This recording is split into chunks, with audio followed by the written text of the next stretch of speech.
The Wolf and the Fox. Praise be to Allah, Scheherazade is married to the Sultan Sharyar. He says to her, "My eloquent queen, I love stories about animals, although they live apart from us. Their friendships and fights are like ours in so many ways. There is much wisdom to be had from tales of their world." And Scheherazade replied, "O Great One, you are right to say that there is much we can learn from the animal kingdom. And one such story comes to my mind. It is a tale of betrayal and trust. It is a story about the wolf and the fox." And the Sultan rested his head on his hand, and stretched out on the couch to listen to her story. The wolf and the fox had so much in common that they were like brothers. They both loved to steal and to hunt, but given the choice, they would always prefer to steal. These two strong-pawed bandits of the animal world lived together in one den. But the wolf was far bigger and more powerful than the fox, and he thought himself to be the better of the pair. The fox, though smaller, knew that he was much smarter than the wolf, and he resented the way that the wolf always acted like he was the big boss. One day, as they sat in the sun outside their cave, the fox said to the wolf, "My friend, you are like a brother to me. So let me give you some kind advice. Mend your ways. Be a bandit no more. Do not steal from the son of Adam again." By the son of Adam he meant man. The wolf turned his great head to his friend, and lifted up one shaggy ear. The fox went on, "I know how you love to creep into man's vineyard, dig up his vines, and eat his grapes. I know how you like to jump into his fields and steal his lambs. I also see how he hates you for this, and how he is planning your destruction. You would be wise to fear him, for he is full of cunning. He knows how to shoot birds down from the sky, how to lift fish from the water, how to burn wood, and how to cut up rocks. Someone that's smart is bound to outwit one like you eventually. So do as I advise. Make peace with the son of Adam, and steal from him no more." The wolf listened, and he did not welcome these words, for he felt deep down that the fox was insulting him. Did he mean to hint that he was just a bit stupid? Or at any rate, he realized that the fox thought himself to be far cleverer than him. And so he lifted up his great paw, and punched his friend hard in the face. The poor animal went rolling over and was quite stunned. When he staggered back to his feet, the wolf growled at him, "It is not for you to advise your betters." It took the fox a moment or two to recover himself. When he could manage a smile, he said softly, "Of course, you are right, brother wolf. Forgive me. I am full of regret for my sin against you, whom I love more than any other creature in the world." And the wolf looked him up and down, saw that the fox was fittingly afraid of him, and added in a stern voice, "Learn from this lesson. Don't poke your nose into other people's business." The fox bowed his head and said, "To hear your voice is to obey, my brother." "That's more like it," said the wolf. "At least those were wise words said in the right place." "Oh yes," said the fox, more humbly than ever. As the poet once said, "The blow of a teacher is at first hurtful, but in the end it is sweeter than honey." And from that time on, he was always careful to show the wolf the greatest respect, and to flatter him whenever possible. But inwardly he hated the tyrant, and was looking for the chance to take his revenge. The months passed, and the wolf forgot all about the incident, but the fox did not. One day, he was skulking along the wall of the vineyard, looking for a way to sneak in and steal some grapes, when he found a hole large enough for a fox, even for a wolf, to creep through. At first he was delighted, and then he thought to himself, "This is too good to be true. I think the son of Adam is plotting something here." And he stretched through the hole and gently tapped the ground on the other side with his paw. It was just as he thought. The man had laid sticks and leaves across a deep pit. It was a trap to catch a thief. "Praised be Allah that I have found this cunning trap," said the fox happily. "And may my enemy the wolf fall straight into it." And he ran back to the den with a spring in his step.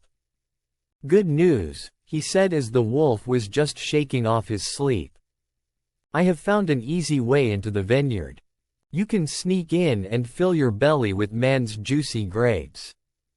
The ripe fruit is shining on the vines, ready for you to eat."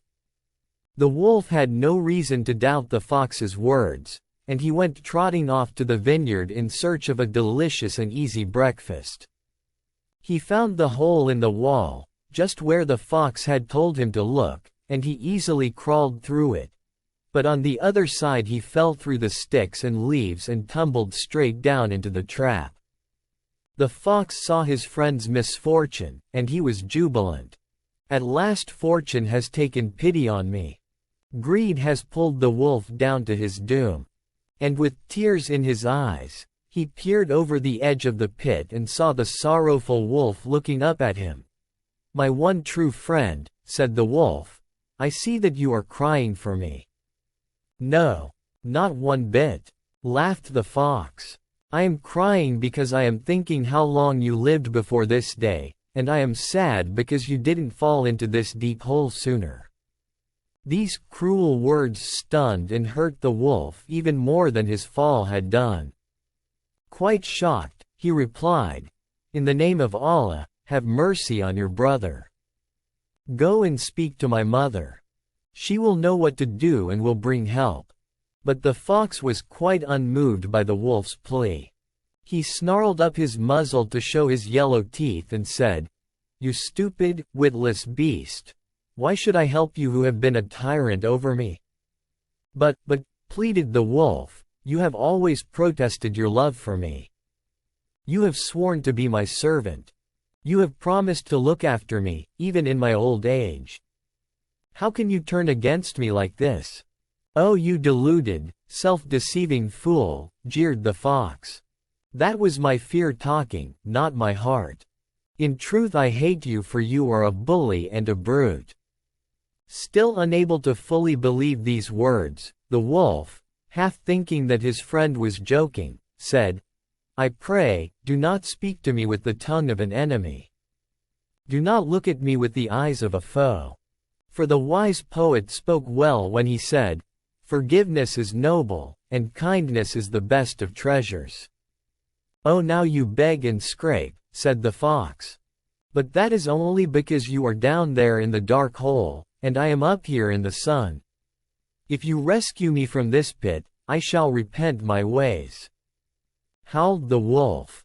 But the fox just laughed at him. And at last the wolf realized that his former friend truly did hate him, that there was no hope in him helping him, and all was lost.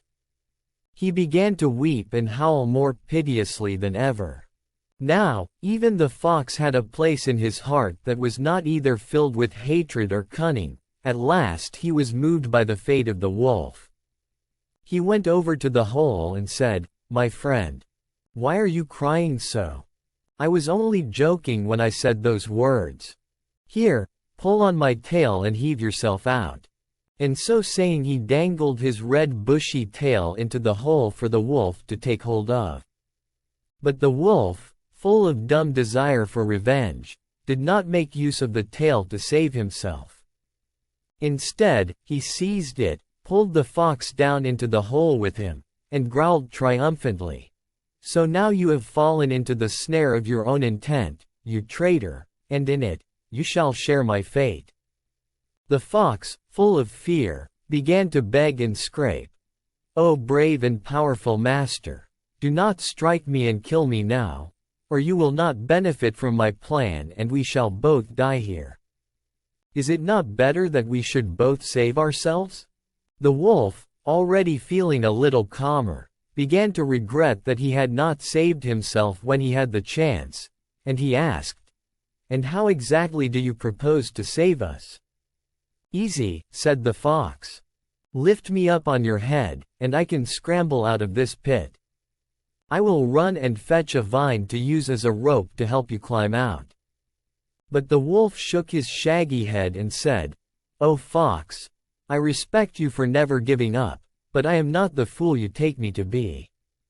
As the poet said, the worst of enemies is your nearest friend. Greet him with a smiling face, but be ready to do battle with him. And that is why I do not trust your words. No, it would be a bad thing for me to die here alone. You shall wait here with me, and we shall die together when the man comes and finds us trapped here." Wise words, said the fox. But not for every case. It cannot be right to always be suspicious. Trust is the glue of friendship. Without trust, each one of us is on his own. Without trust there can be no working together. The choice is yours. Trust me or die. What have you to lose? For if you do not trust me, your number's up anyway. Now the wolf, who of course did hope to live, saw that he had little to lose by helping the fox, and he lifted him up on his head. The fox grasped at the edge of the hole with his claws, got a hold of a vine, and scrambled up into the daylight. "Be sure to keep your word," called up the wolf. "Run and fetch that rope and pull me out." "Ha! Ha!" cried the fox. "Not a chance. If I help you out, you will take your revenge and kill me." And he ran off up the hill towards the village. There he started to make a great din, so much so that the man came out holding a rake in his hand. He saw the fox and started to chase him. The fox turned and ran, meaning to lead him to the pit where he would find the wolf and kill him. But as he ran, the fox thought, "Is it not sad that we are all alone in this world, and can trust no one?" And when he reached the pit, he dangled his tail down into the hole once again and said, "Wolf, quick, pull yourself out by my tail. If you drag me down into the pit once again, we are both dead, because the man is no more than a minute away. Be wise. See that we are joined together by our common enemy. Either we live or die together." And the wolf, seeing that he had but one chance to live, pulled himself out by the fox's tail and ran for the woods. The fox ran too, but in a different direction, because he did not wish to debate trust and suspicion with the wolf again. There was too much danger in that discussion. And as Scheherazade reached the end of her story, the light of morning began to creep in through the window. "That was truly a wonderful and instructive story," said the Sultan. "How right I was when I said that we have much to learn from stories of the animals." "Your instructions were indeed wise," said Scheherazade, "and if you shall spare my life today, tomorrow night I will tell you another tale even more wonderful." And the Sultan, who delighted in her stories, could hardly wait for the next of 1001 Nights.